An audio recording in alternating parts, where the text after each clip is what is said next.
é uma situação que já se estende há algum tempo, né? E hoje tivemos aí, ontem, aliás, essas matérias no Globo, no GE, aqui ou ali, né? Que são bem interessantes, porque, assim, não estou aqui duvidando do trabalho de ninguém. Eu acho que os jornalistas estão publicando aquilo que eles apuraram. Mas quem vaza esse tipo de coisa? Ah, o jogador está insatisfeito, os jogadores não gostaram porque foram do aeroporto, depois de viajarem até a Argentina, direto para a concentração, para treinar no dia seguinte. Ah, eles não ficaram 29 dias sem folga, eles não gostaram. De onde sai isso? Quem é que vaza isso? Dificilmente é o atleta. Geralmente são pessoas próximas, né? Assessor, amigo, empresário, parente, né? Que acaba vazando isso para esse ou para aquele jornalista. Não estou dizendo que é mentira, pelo contrário, pode ser verdade. Mas por que, que o jogador começa a externar essa eventual insatisfação? Com que objetivo? Por que, que ele não fala para o chefe dele? Por que, que eles não se juntam e falam para o técnico? Olha, o professor, pô, estamos 29 dias sem férias e tal, né? Ou a gente não gostou de ter que ir direto. Fala pro cara. Como em qualquer ambiente de trabalho. Se o cara disser, mas é isso aí, meu irmão. Então você não quer, você pede demissão. No caso do jogador, pede para ser negociado. É assim que funciona. Ora, bolas. Os caras ficaram 42 dias de férias, gente. 42. Eles quiseram. E a diretoria aprovou. Todos estão errados. Isso comprometeu o início da temporada, compromete até hoje. Não conseguem terminar um jogo sem ter queda de rendimento no segundo tempo. Ou seja, claramente não estão bem fisicamente, né? Vários que se machucam e tal, mas isso acontece. E não pode ficar um tempo sem tirar uma folga, não pode fazer um esforcinho pelo clube, jogando num clube que paga tão bem. Que negócio é esse? Por que não pode? E por que tem que fazer esse tipo de vazamento? Com que intuito? Qual o objetivo? Justamente no dia que o Marinho foi afastado por uma indisciplina, segundo se apurou, né? Não quis viajar. Os que viajaram machucados, com condições, em tese, de se recuperar, viajaram. Quem não tinha chance nenhuma não viajou, Everton Ribeiro não viajou, Matheus França viajou para o Chile, jogo na semana passada, a mesma coisa o Arrascaeta, mas o Marinho não viajou e foi afastado. E no mesmo dia surge essa história de que os jogadores estão insatisfeitos, sei o quê. Ok, estão insatisfeitos. Ah, o Davi Luiz está chateado, não quer falar. Mas se um jogador desse tamanho, se ele acha que alguma coisa está errada, por que ele não fala? Não entendo. Que adianta você ter uma suposta liderança, vale para qualquer um, tá? Não só para ele. Se você não a utiliza, se você não se manifesta. Em suma, que porra é essa, meu irmão? Ah, peraí. Peraí. E por que isso vaza? Com que intuito? Alguém acha que o time do Flamengo hoje tem condições de ficar com digamos assim, amuado, porque ficou 29 dias? Por que ficaram 29 dias sem folgar? Simplesmente porque o técnico está tentando colocar em forma os caras que estão fora de forma no mês de maio, já entrando em junho agora. Por isso. Então, dentro do planejamento deles, é preciso dar um gás. Se você trabalha numa empresa, numa fábrica, e a fábrica precisa aumentar a produção, e aquilo é importante para todos os funcionários, sob o risco de repente, até ela entrar numa crise financeira e mandar embora. E o chefe lá falar, galera, preciso de todo mundo aqui no final de semana. O pessoal vai trabalhar. O pessoal vai dar um pouco mais. O cara quer defender o emprego dele e vai ganhar uma hora extra. Alguns vão ganhar um banco de horas, vão folgar um outro dia, né? Por que o jogador de futebol não pode fazer um esforcinho durante o período? Será que é um esforço tão grande assim? Porque o cara treina de manhã, gente, o resto do dia ele está liberado. Se ele treina à tarde, amanhã está liberado, à noite ele está em casa. Quando treina no Rio, quando não está viajando. Não está o tempo todo trancado no CT, eles não estão confinados. E por que na Copa do Mundo ninguém reclama, né? Pode ficar 40 dias Copa América, 45 dias com a seleção brasileira, no Catar, na Europa, na Argentina, na Colômbia, onde for. Ninguém reclama. Estamos aqui para servir a CBF e tal, né? Fica lá 40 e tantos dias. Tem aquela folguinha de horas, né? O cara sai ali num dia e tal, mas tem que voltar para dormir no hotel. Não pode ir embora para outro lugar, não. Às vezes acontece umas coisas diferentes, mas não é assim que funciona. Por que não pode dar um pouco mais para o clube no momento que eles estão devendo? Não, mas esses caras foram campeões de tudo, amigo. Foi campeão no ano passado. Ano passado já passou. Você tem que estar buscando mais títulos e do jeito que está, não vai ganhar nada. Não vai levar a lugar nenhum. Então eu acho impressionante assim como alguém que vaza eventualmente, acha que os jogadores têm hoje condições de ficar chateados porque tem que trabalhar um pouco mais. Eu não consigo entender. Não consigo entender. A gente não trabalha todo dia? Por uma opção, acho que nossa. Nós três aqui dificilmente tem folga, né? Todo dia trabalha. É uma opção profissional. Pela maneira que a gente trabalha hoje, diferentes lugares, nossos canais aqui no YouTube, rede social, todo dia trabalha um pouco. Dificilmente tem um dia inteiramente de folga. Sempre tem uma coisinha para fazer.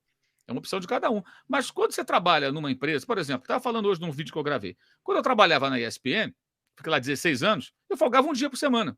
Mas se tivesse uma final, uma viagem de uma cobertura, fosse qual fosse, uma necessidade qualquer, um jogo importante, uma última rodada de Premier League, tivesse que trabalhar a semana inteira, eu trabalhava a semana inteira. Cada folga eu tirava um outro dia, juntava com outra, pegava lá na frente quando fosse possível. E é assim com qualquer um, com o jornalista, é assim com... Porque com o jogador de futebol a gente não pode ficar 29 dias dando um gás para recuperar uma forma física que não é boa. Uma das razões me parece óbvio, foi porque eles pediram e conseguiram 42 dias de folga. Se eles tivessem de férias, se eles tivessem 30 dias, eles teriam voltado 12 dias antes da apresentação do Vitor Pereira, 2 dias. Ou seja, Vitor Pereira encontraria os jogadores já trabalhando há 12 dias. Faz uma diferença. Dias, exames médicos, preparação física, já pega os caras já num outro estágio. O Vitor Pereira nem teve pré-temporada. Ele chegou dia 2 e menos de 2 semanas depois ele estava jogando, ele estava colocando o time em campo contra a Portuguesa, porque 13 dias depois desse jogo, no Campeonato Carioca, ele tinha que jogar contra o Palmeiras na Supercopa. E logo depois teve o Mundial de Clubes, e logo depois teve a Recopa, e logo depois teve as finais do Carioca. E foi perdendo um atrás do outro, e foi demitido. Mas ele nem teve pré-temporada. Aí quando a gente falava isso aqui, tinha um babaca, você tá passando pano, que não sei o quê. Porra nenhuma, cara. É a realidade, vamos ser justos. Ele cometeu lá os erros dele, mas não teve nem pré-temporada. E por que ele não teve? Porque os jogadores do Flamengo queriam mais dias de férias. E a diretoria paternalista os presenteou com isso. Agora, o técnico da vez está, de certa forma, não é exatamente isso, mas na prática acaba sendo. Está cobrando esses dias. Não todos, porque 29 dias sem trabalhar, sem folgar, daria aí o quê? Quase uma folga por semana, né? 4 folgas. E tiraram 12 a mais, gente, lá atrás. Porra, o que são 4 dias para quem tirou 12 a mais? Depois, lembrando, o ano passado, pela Copa do Mundo ter sido no final do ano, os clubes do Brasil tiveram um período, foi uma coisa inédita, um período enorme para fazer pré-temporada. Das férias, voltar antes do Natal, começar a trabalhar e começar o ano na ponta dos cascos. O Flamengo jogou isso no lixo. Sentou nas taças que ganhou no ano passado, jogou no lixo. E aí não é só culpa da diretoria, é culpa da diretoria principalmente, porque aceitou, mas também de quem curtiu as férias e queria as férias. Por que os líderes do elenco, que estão agora amuados, lá atrás não falaram, galera, peraí, 42 dias não dá. A gente vai voltar em cima do ano, a gente logo depois vai ter um monte de competição, a gente tem que continuar ganhando, sendo campeão. Isso seria uma mentalidade o quê? Profissional. Extremamente profissional. Até porque, vamos combinar, esses caras com menos de 40 anos estão todos aposentados, 35, 36, 37, ganham muito bem. Tem tempo pra caramba para viver essa vida, para ter dia de folga, não tem? Porque terminam a carreira, muitos deles, com a condição financeira para sustentar 4 gerações. E é merecimento deles, não tem nada contra, não. Então tem tempo para tudo, né? Por que não pode dar um pouquinho para o clube? E dá para o clube que eu falo, é dar para a torcida, que é o patrão. O patrão é a torcida. Embora não decida, o patrão é a torcida. Porque é a torcida que é a razão de existência de qualquer clube de futebol. Estamos falando do Flamengo aqui, a gente vai falar de outros clubes importantes, porque são importantes quem tem torcida. O clube pequeno não é assim, infelizmente não é assim.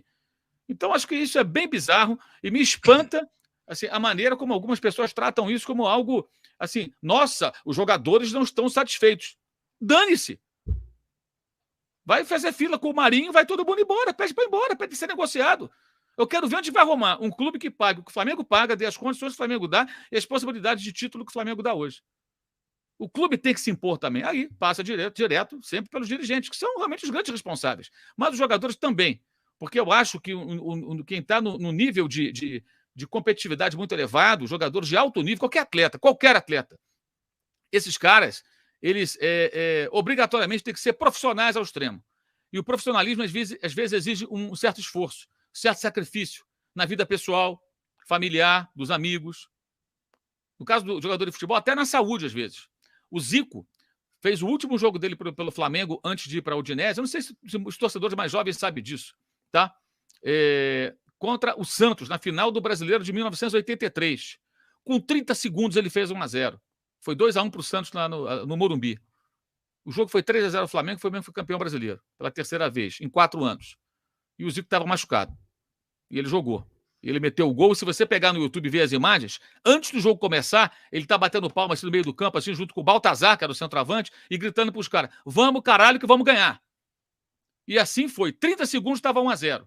Eu tô falando do Zico, então já elimina qualquer debate aí com relação a isso. E era o Zico. Estava machucado, vendido, ninguém sabia. E ele comandou o Flamengo numa das maiores vitórias da história do clube. Uma final de Brasileiro que terminou 3-0. Então, que porra é essa que o jogador não pode ficar? Ai, meu Deus, eu tô cansado, quero folga. Aí ficam vazando pelos amiguinhos aí. Repito, não estou a duvidar das matérias dos colegas, muito pelo contrário. Estão corretíssimos. Tenho certeza que as informações que apuraram são corretas. O que eu questiono é a postura dos atletas que estiverem chateadinhos. Não são todos, evidentemente não são todos, mas aqueles que eventualmente estiverem chateadinhos. Tem que ser mais pelo Flamengo, pelo clube. Isso acho que vale, gente. Não é só o Flamengo, não, para qualquer clube. É o que qualquer torcedor de qualquer clube espera. Que o cara se dedique, tenha respeito e profissionalismo. Que a gente fala muito, não, Flamengo não é profissional, o Marcos Braz, mas debaixo do Marcos Braz todo mundo é profissional. E os jogadores têm que ser muito profissionais. Procurem, eu não vou colocar aqui, porque se de colocar, derrubam a live. Cada NBA, aquela coisa de direitos. Procurem a entrevista do LeBron James, após a eliminação do Lakers, agora na semifinal da Conferência Oeste, para o Denver Nuggets, né? Na final, aliás, da Conferência Oeste, na NBA. Ele falando sobre a derrota, ele diz mais ou menos o seguinte: não estou nada satisfeito, eu não venho aqui para disputar a final de conferência, eu venho aqui para ganhar tudo, para ser campeão. Não fui campeão, não estou satisfeito. É só o LeBron James. O cara tem algumas conquistas lá, né, na NBA. Me parece que é um dos maiores jogadores da história do basquete em todos os tempos. E o cara está com fome até hoje, gente. E ele fala abertamente. Esse tipo de vídeo tem que ser passado em tudo que é concentração para qualquer preguiçoso ou para qualquer jogador que acha que é alguma coisa e não é nem um pouquinho do que imagina. Muito bem. Isso tudo que o Mauro falou, a gente já passou por várias fases, né, Arnaldo, da crise do Flamengo.